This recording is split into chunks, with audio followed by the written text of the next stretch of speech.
यहाँ पे हम लोग इन्वर्टर एसी लेते हैं 1.5 टन का 2 टन का, ये समझ के कि हमारी पावर कंजम्पशन लो हो जाए। हमारे इन्वर्टर एसीज हैं उनके इन्वर्टर होने का कोई फ़ायदा नहीं है, जबकि वो पूरी जो है अपनी पावर जो उनकी रेटेड पावर है उसके ऊपर चल रहे होते हैं। इन्वर्टर एसी मत लगाएं अगर आप ये गलतियाँ कर रहे हैं। अस्सलाम वालेकुम जी, मेरा नाम सलमान है और आज की जो डिस्कशन है वो बड़ी हॉट है क्योंकि आपको पता है समर्स आ गए और एसी का जो इस्तेमाल है वो इस टाइम बहुत ज़्यादा है।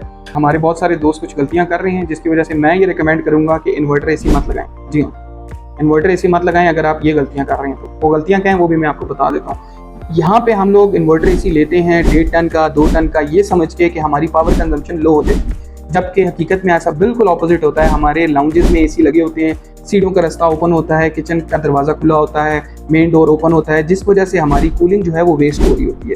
इस वेस्टेज की वजह से जो हमारे इन्वर्टर एसीज हैं उनके इन्वर्टर होने का कोई फ़ायदा नहीं है, जबकि वो पूरी जो है अपनी पावर जो उनकी रेटेड पावर है उसके ऊपर चल रहे होते हैं। इन्वर्टर एसी का फ़ायदा कब होता है? जब आप किसी रूम में बैठे हुए हैं, वो प्रॉपरली डिज़ाइन रूम है, प्रॉपरली साइज रूम है, अगर उसका एरिया जो है वो 1.5 टन के हिसाब से प्रॉपरली मैनेज है, और सेकेंडली जो सबसे इंपॉर्टेंट बात है कि वो रूम कंसील्ड है।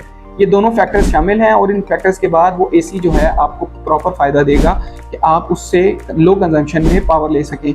नॉर्मली 1.5 टन का एक एसी तकरीबन 1600 से 1800 वाट्स ले रहा होता है और जो नॉन इन्वर्टर है वो सिर्फ 1800 वाट्स पे चल रहा होता है।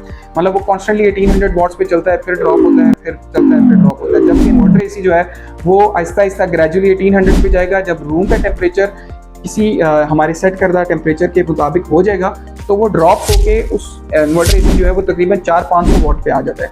वो फ़ायदा है जो आपने लेना है, लेकिन उस फ़ायदे के लिए आपको अपना रूम कंसील करना बहुत ज़रूरी है। अगर आप अपना रूम कंसील नहीं कर रहे तो चाहे आप इन्वर्टर एसी यूज़ करें या नॉन इन्वर्टर यूज़ करें, रिजल्ट आपको सेम ही मिलता है। लिहाजा आप अपनी सेविंग्स को बचाएं। अगर आपने 2 या 2.5 लाख रुपए का इन्वर्टर एसी लिया इस वजह से कि आप उसकी कंजम्पशन से फ़ायदा उठाएंगे, लो कंजम्पशन से फ़ायदा उठाएंगे, लेकिन अगर आपका रूम कंसील्ड नहीं है तो फिर उसका कोई फ़ायदा नहीं है। उससे बेहतर है फिर आप कम पैसों में नॉन इन्वर्टर एसी लेके अपना गुजारा कर लें।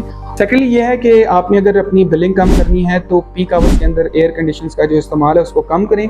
अगर पीक आवर्स में आप इस्तेमाल कम नहीं कर सकते, मजबूरी है, तो आपके पास 2 ऑप्शंस हैं। या तो आप पीक आवर्स में अपने अगर आपके घर में सिंगल फेस मीटर लगा हुआ है तो उस पर चेंज ओवर करके शिफ्ट कर लें अपने एयर कंडीशनर्स को, या सेकेंडली आप अपने उस टाइम पीक आवर्स के टाइम को बैटरी के थ्रू भी मैनेज कर सकते हैं, जो कि दिन में सोलर के थ्रू चार्ज होगी। इन दोनों तरीक़ों से आप अपनी जो है वो सेविंग्स बढ़ा सकते हैं और इस गर्मी के मौसम में जो है वो एसी का लुत्फ़ उठा सकते हैं। होपफुली आपको ये वीडियो अच्छी लगी होगी। इस तरह की और वीडियोज़ देखने के लिए हमारे चैनल को लाइक एंड सब्सक्राइब